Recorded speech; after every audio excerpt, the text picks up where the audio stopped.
Now is Dr. Robert Murphy. He's a professor of infectious diseases at Northwestern University Feinberg School of Medicine. Good morning, doctor.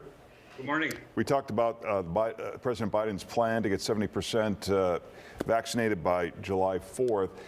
It seems like availability is what the plan is about, but I'm not sure that that is the biggest problem. Is it a communication issue, convincing some people to get the vaccine? Yeah, right. You're right in the latter part. We have to convince more people to get the vaccine. We have enough vaccine. And the vaccine, the way it was distributed is, based more on population. And some places are using it and some places are not. So now it's going to go where it's being used. So let's do that and invest in those communities where the number of people that are taking the vaccine are low and find out why they're not taking it and make it easy for them to get it.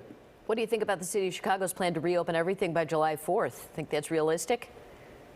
Well, it looks like it's going to happen. It looks like it's already announced. So, we'll see. Now, this is I think, very strange. In the same day, we're getting reports that people from Indiana that come here have to quarantine.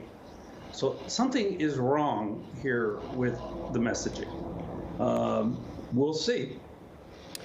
How has Haiti been able to manage such a low rate of infection? Haiti is a real special case. The age of the population is very low. It's only 23 years. So, and young people have, relatively mild disease. So that's one thing. This is true in many parts in Africa and other parts of the world as well.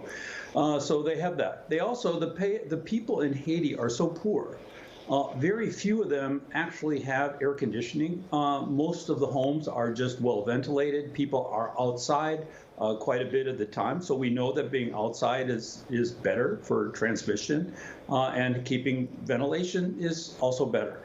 Also, that these people may have had other coronaviruses and may have an immunity already to COVID. Now, that has to be proven. But they certainly don't have the cases. And so it's just speculation, but they have so many other problems that they have to worry about now that COVID has just fallen off the list.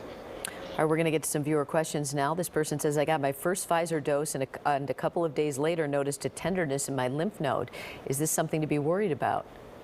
No, this is not anything to be worried about, but this brings up a very good point. Don't get a mammogram after you have the vaccine because it'll pick up these swollen lymph nodes in the armpit from whatever arm you had the injection.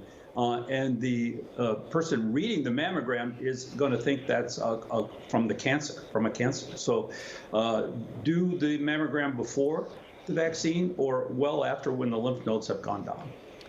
All right, here's the next question. I am experiencing phantom smells since having COVID in early February. Like campfire cigarette smoke, like an ashtray and bleach. Have you seen any patients with this, and is there anything to do? Well, I haven't seen a case just like this, but however, this is one of the few infections that affects the person's ability to smell. Everything, it can smell different. They can have these phantom smells. All this, it's a very unusual side effect of this particular virus. We think that over time, this should return. The normal smell should return, and that I would think that these would finally go away, but you have to give it some time. All right, last question. Once a high-risk senior is fully vaccinated, is it safe to dine out with other fully vaccinated people? Well, it's certainly safer to just dine out with other people who are vaccinated no matter what your age. Now, this person says they're high risk. It really kind of depends on the risk that person is. So there's some things that are higher risk and some things that are lower risk. And so I think a discussion with the doctor, the person's doctor, is warranted. But in general, yes, it is safe to go eat with other vaccinated people. All right, if you have a question for the doctor, you can head to our Morning News Facebook page, post it there. We'll talk to him again tomorrow. Have a great day. Thanks, doctor. Hey.